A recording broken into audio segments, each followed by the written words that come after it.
Hello, everyone. Welcome back to Ethics TV. And today I'm honored to be joined by someone who's actually been honored by the late Queen. And that was in the 2014 Queen's Birthday Honours List. This is Professor Ger Graus, OBE, I should say.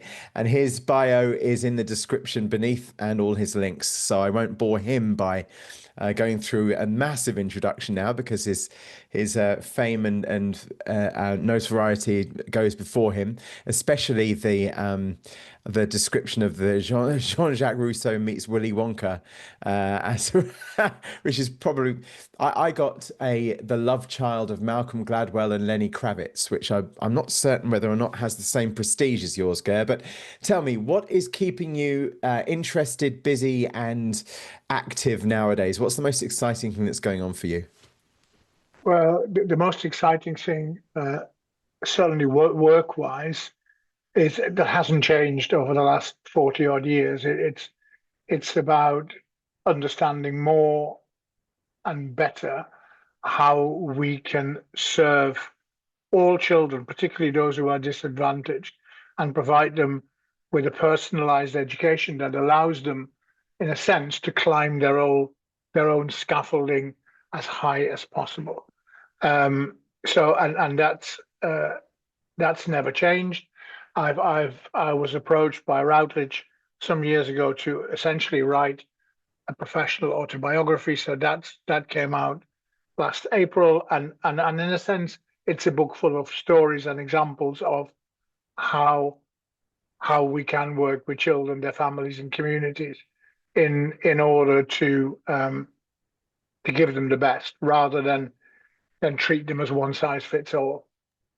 That's really cool. And what was the thing that started you on this journey? I mean, I've read everything that's publicly available about you that we could find, and your site is very informative. But I was wondering whether what happened in was it the Netherlands origins that got you to the realizing that children are our future? Was it the career in teaching that started in the early 80s in the UK?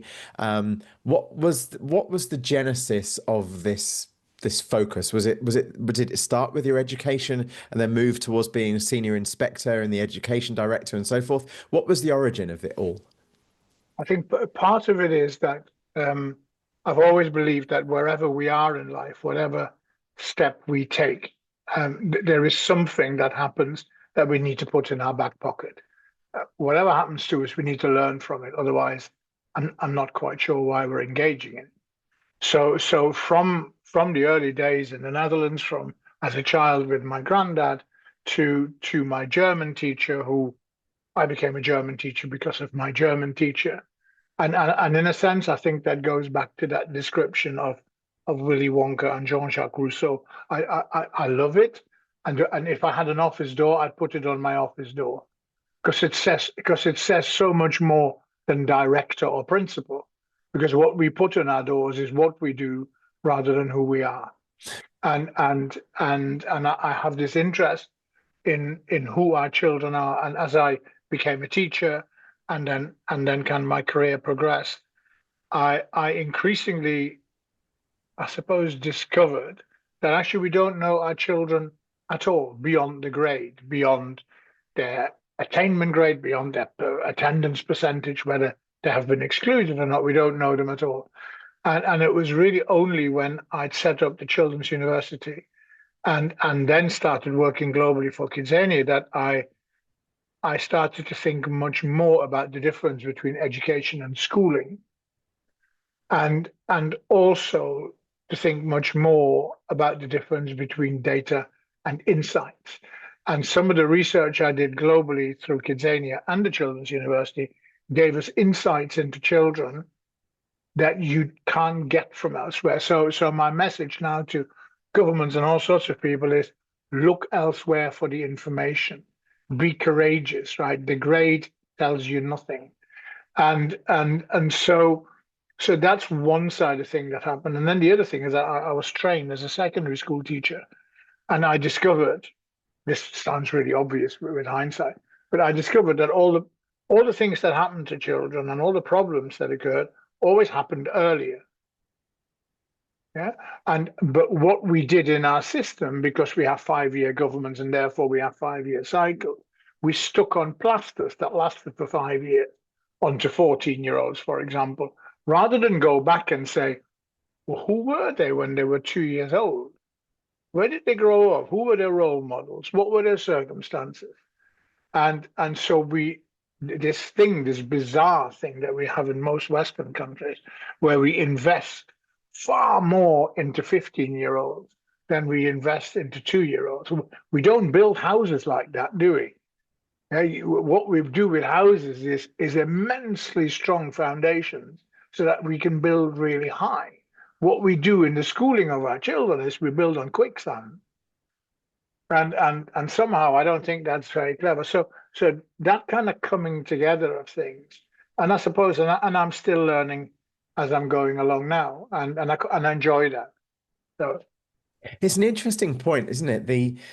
That you, from any psychological perspective, whether it's one that follows the Freudian path of our background, or the psychological or psychiatry based view that the trauma that's caused before the age of, let's say, 6 or 7 is the thing that determines what happens in the future in terms of our trauma cycles and our shadow work. I'm now mixing many psychologists together into one analogy here, but ultimately, what you would argue that if the formative years, like early years, is where the structure of our perception of self comes from, it would make most sense to be more focused on that. So without being too political in my questioning, what would be, or maybe that's presumptive to even prefix it in that way, what is the reason why we do not focus on the earliest years more? I think that the reason is to a degree political. And if you take the United Kingdom or you take Australia in a federal sense, and you take the United States of America, for example, we have two-party states. So, and we have 4 or 5 year election cycles. So Jonathan, today I'm promising you something that I will have done in 5 years' time. So come hell or high water, I need to do that, right? Because otherwise I might not get re-elected. So a child being in some sort of a schooling system between the age of 3 and 18, for argument's sake, that's quite a few times 4 or times 5 periods. Nobody actually. So where does our accountability lie? Our accountability, therefore, lies to the system, to the 4 or 5 year period. The accountability doesn't lie with the outcome. That's the right way of putting it. That is that 18-year-old. And so there was hope for a while, but then courage was in short supply. When Tony Blair became Prime Minister in 1997, the UK government launched something called Sure Start, which was focused on very young children, their communities and their families, and to build this.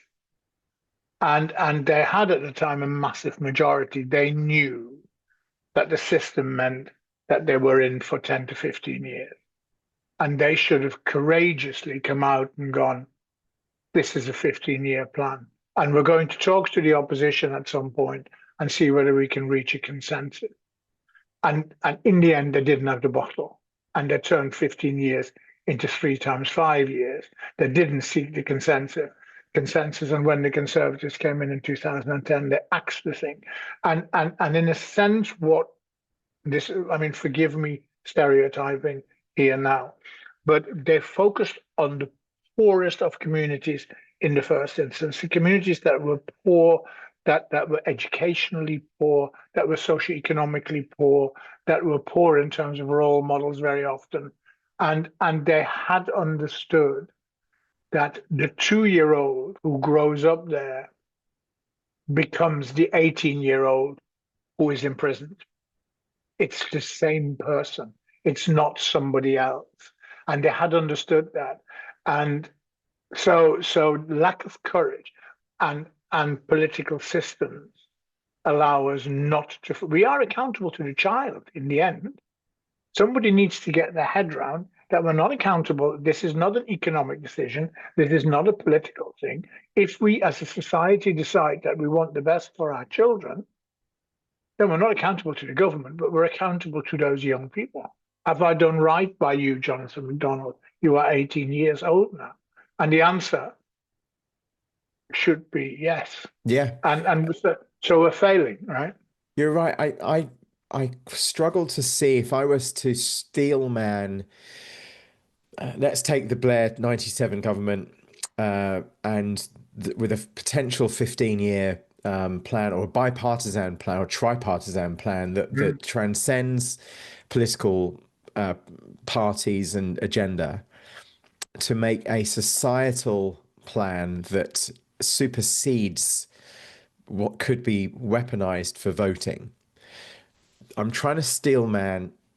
One could say lack of courage. So let's go behind. Let's look ontologically to that. The lack of courage could arguably, if we look at loss aversion, which drives most human behavior, and so maybe the lack of courage came from a feeling that by creating a bipartisan agenda, that would be unable to be used as a hammer in the next election cycle. Therefore, the lack of courage is. I mean, I'm struggling to steelman this, but is it what just on this point, so that anyone who's listening to this or watching this thinking this makes so much sense, why can't it be done? Let's try and structure why it hasn't been done so far. Because politically, at least, we are risk averse.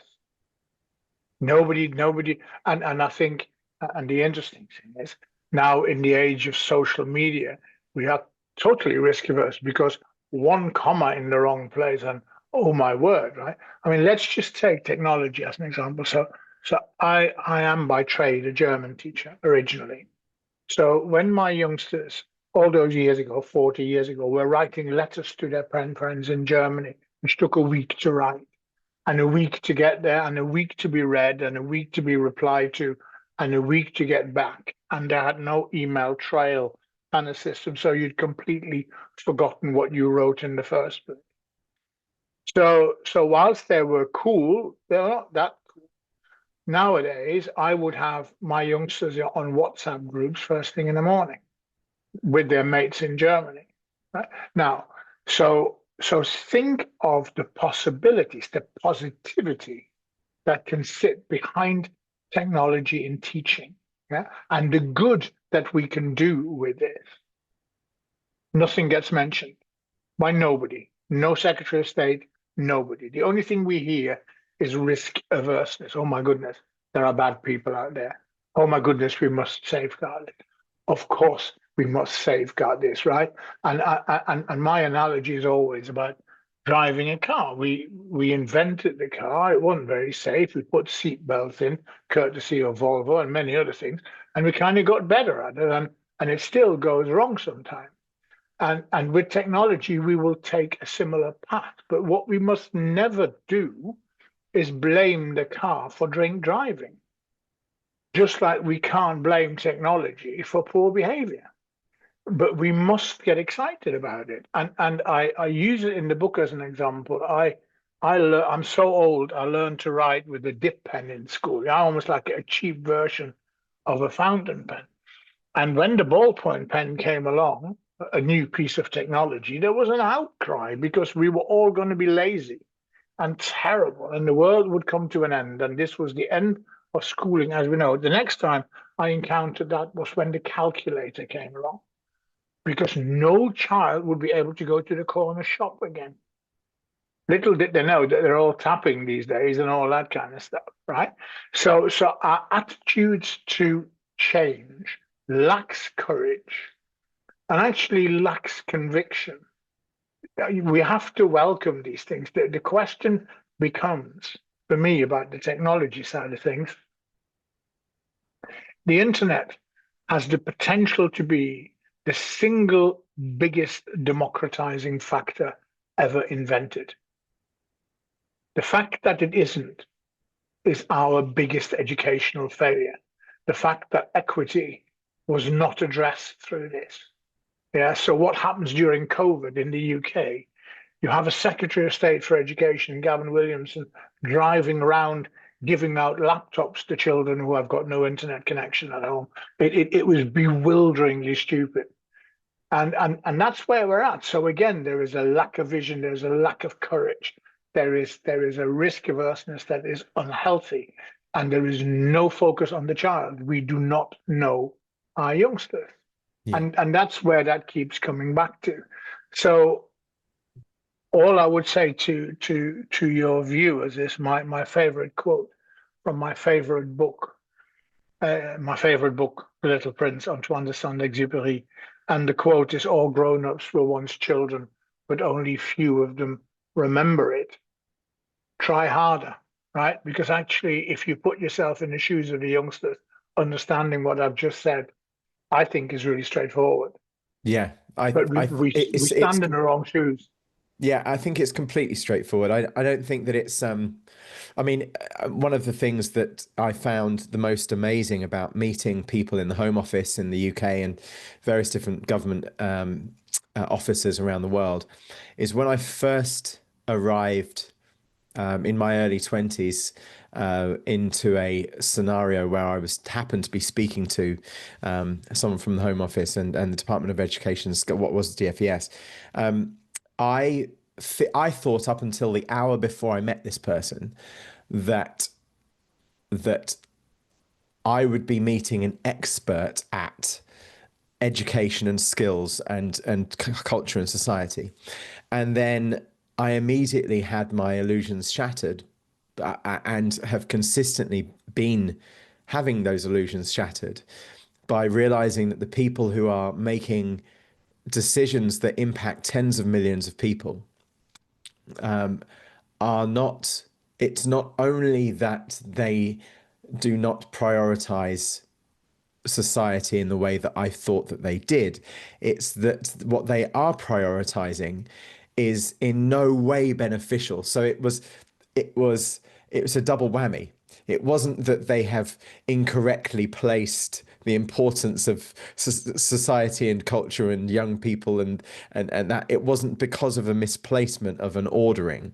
It was a deprioritization of things that wouldn't serve what has been brilliantly written in the Dictator's Handbook, subtitled "Why Bad Behavior is Almost Always Good Politics," by a sheer cold-hearted attempt to get into power and remain in power.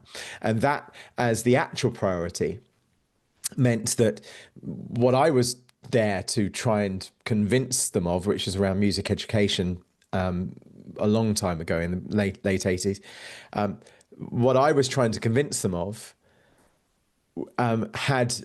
it didn't serve what they did prioritize. And from that moment onwards, I mean, I was also in a little committee which was trying to help behavioral economics assign a type of nudge behavior to stop underage drinking.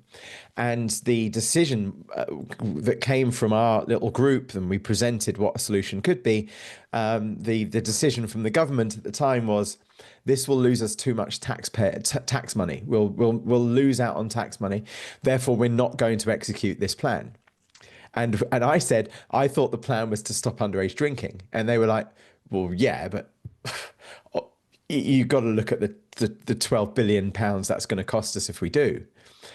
And so I've now, I don't want to come across as anarchistic about this because I want a safe society, but it's hard to come to any other conclusion that the prioritization is fundamentally misaligned to what we thought the citizen meant and society meant. And maybe me and you are potentially two first principles based about this all.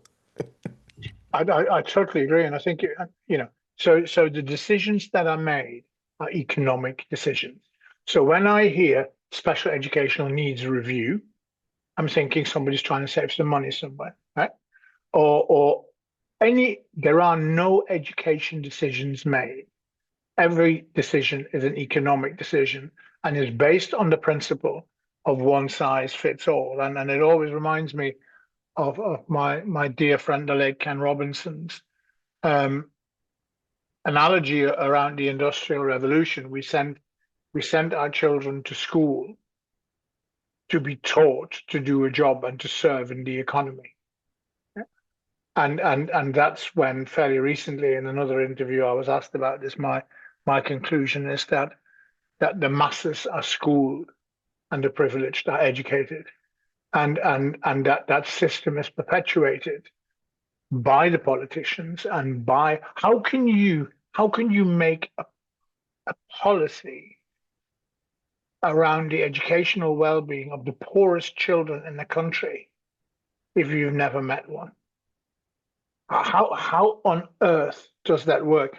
And as you know, I was diagnosed with cancer in December, so I've undergone chemotherapy and a fairly hefty operation recently. And whilst lying in hospital, I did think, and I did ask my surgeon, Mr. Patel, the question: do you get interference from civil servants who tell you where to cut and when?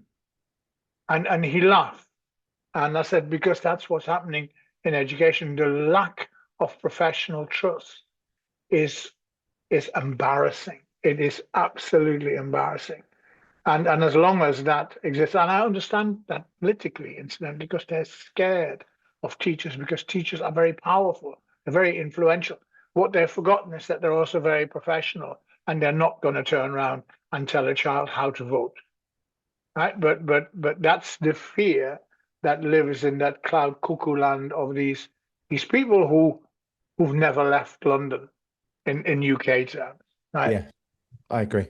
I mean, I must admit, one of my best friends is a primary school teacher, now a deputy head, but she was actually my children's first teacher, fortunately, and I credit to their upbringing to some significant extent, her incredible way of handling their very, very first years at school.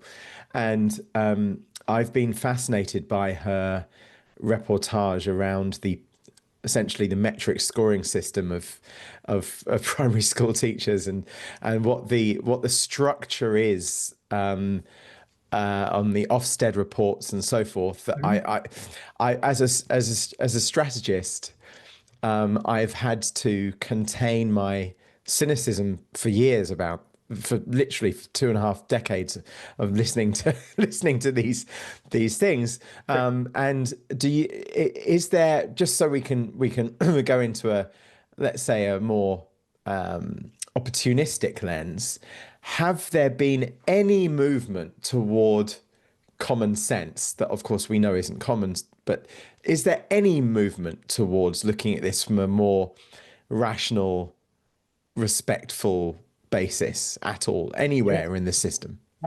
Yes, absolutely. Absolutely. I mean, and I'm glad that you mentioned the primary school teacher. I would say in good primary schools all over the world, that is exactly what's happening and has been happening for so long, because you've got amazing teachers in relatively small schools where everybody knows every child's name and knows something good about every child. Yeah? I know so many primary schools where such brilliant practice goes on that is in the very first Ofsted framework, inspection framework. As inspectors, we were asked to look for awe and wonder, and those primary schools are schools that are full of awe and wonder, right? But we must remember that the Ofsted grading of outstanding, for example, doesn't mean anything. It means that you are outstandingly compliant. You are brilliant at ticking their boxes. Doesn't make you good, right? You're just serving somebody else's agenda. But to your question, where we go wrong is when those very children then progress. I'm not even sure that progress is the right word, into secondary schools with 2,000 youngsters, where the quiet ones disappear. where I would say 60% of the youngsters disappear. The very bright ones we know, the very naughty ones we know, we know that some of the special needs ones, and a few others. But apart from that, we don't. So we need secondary schools. I was once asked the question, what is an optimum size school?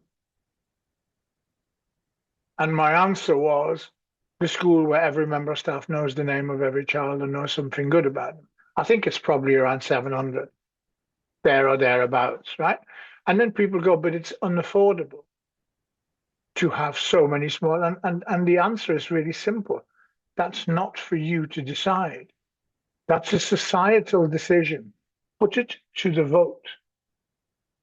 Yeah, educate people, inform people, create a societal debate about the importance of education and schooling, and then let's have a vote. Right? But it's not for you to decide that my child should go to a school with 2,500 youngsters. Yeah. And the notion that I, as a parent, have a choice not to send them there is a nonsense, because we're in postcode lotteries. It's very complex, these things, Yeah. right? So, but to go back to the positive side of things, I would say to people, you'll know what a good primary school is. You just got to go and stand outside and talk to the parents and of course look at their results. I'm not shying away from that. I just think there's more to it than that. And then go in and experience that. It's happened all the time. But the issue for us is that the younger the child is, the less important they seem to be to the powers that are. That's right. It's inversely proportional, isn't it? Which is strange. Yeah. I must admit, my children went to the school where my now best friend, one of my best friends, is the deputy head of, and when I see how my kids are in their early 20s now, when I see how they are, the way they treat older people, the way they treat each other, the way they treat their managers at work, at both of their jobs, the way that they view life, I see their first teacher shaping. Yeah. I can see the shaping that she had, and obviously I also I love the fact that I think that their mother and I did our best that we could, but a lot of the day for many years was taken up inside an environment which was brilliantly focused on their fulfillment and adventure. And then we decided not to put them into the type of school that that I went to, which was 2,500 people, one of the first comprehensives. And it was a total and utter unmitigated disaster in my life. It tore apart my entire teens, and it was the most formative thing that ever happened to me. But also, I wouldn't wish it on my worst enemy. And so we found a school that we had to move our house to be inside the postcode of. Anyway, so it was, you must have heard this story a zillion times, and that's all we could do. But we saw what good looked like, and I also experienced what bad looked like. And then it was like, how do we not repeat this? But in terms of your children, all those things that they took with them in their back pocket out of their primary years, I would add to that self-confidence. I would add to that empathy and kindness, inquisitiveness, curiosity, the perseverance, resilience, all those things. It's the same for my children, that they took that away with them. And again, to go back to Ken Robinson always used to say that as they get older, we teach creativity out of them. And I think that's so very true. Very, very, very good primary schools make that impossible. Yes. Because they win, right? Yes. And I think there is the bar. I agree. I think the work ethic that my kids have is because of Mary, their first teacher, and I'm convinced that their work ethic came from that, because we saw it coming home at the age of 5 years old. They went between 4 and 5 years old. They, like a switch, they didn't see any issue with putting in the work. They saw it as a privilege to be able to put effort in. Yeah. And then when I met their teacher, Mary, I was like, so, and she sat down at the first ever parents' evening, and I remember it almost verbatim. And she said, "This is the way that I view the importance of young people in the world." And she laid out her philosophy. And I was just like, this is like, why didn't I meet someone like, why didn't I have a teacher like this? And it's the impact that those teachers have on those youngsters from a very young age. In the case of my eldest daughter, Anna, it was Mrs. Poole. In the case of my youngest daughter, Imogen, it was Mr. Hartley. And with Tom, my son, it was actually the head teacher of the primary school who had that impact. And we must never underestimate that. I love that saying. I use it quite a lot. That if you're a teacher, or actually if you are in one of the teaching professions, 50 years from now, somebody will say your name. That's right. I can't, and incidentally, it's up to you what they say, right? but on the positive side, there is no greater reward. And I say my German teacher's name 50 plus years on, and I was very fortunate to be speaking at a large conference in Kuala Lumpur some years ago. And I was giving the keynote address, and I walked into the main auditorium, and there was somebody else speaking. And I was just at the back, and then the guy who was speaking stopped his speech and turned around and said, "Ladies and gentlemen, the reason I'm here today is because of the man who's just walked into the auditorium." It happens to us. When it actually happens, it is immensely moving. I remember crying, right? But even if you don't witness it, trust me, teachers, teaching profession people, it happens. And I dare say, if I were a betting person, it happens more to primary school teachers than it does to secondary school teachers. I think you're right, and I think I know that that's the case with me, and I know it's the case with my kids and their. I think they talk about Mary weekly, if not more, and they're now mid-20s, early to mid-20s, and so they're 20 years on, and I think that another 20 years time they'll be saying the same thing. Yeah. It was formative, and with a capital F. Ger, I'm so appreciative of this call. I will do everything in my power for the content of this to be as widely distributed as possible. I feel this is one of the most important. I think this is maybe episode 36, 37. We've had maybe 500,000 viewers, but we've spoken a lot on Ethics TV about technology and ethics, but if we go back to first principles, the people that will make the next technologies, the people that will be the leaders of the next companies, and the people that will lead our next governments are young people now. And so just in logical order, the most important ethical topics that we need to speak about is the ethos of how we view our education systems, because the moral arbiter of what's right and wrong in terms of educating the young determines the shape of our entire society. And so I can see the importance of this. It's been brilliant having you. And it's interesting, isn't it? Because we also need to look. I said it about insights for answers somewhere else. I set up many years ago the links between the city of Manchester in the UK and the city of Bologna in Italy, and Bologna won. I mean, I love Bologna. I've been going for so many years now, and the region around Bologna is famed for its car industry. The top cars are designed there, and I was very fortunate to be taken around the Lamborghini factory at one point as a treat, and they had an enormous. This was the technology at the time. They had an enormous set of filing cabinets. And one of the things, so I asked them what was in those filing cabinets, and they said, when we design the next car, we ask every owner in detail where the ashtray should go, whether the light switches are in the right place, so that each Lamborghini is co-designed by its current users.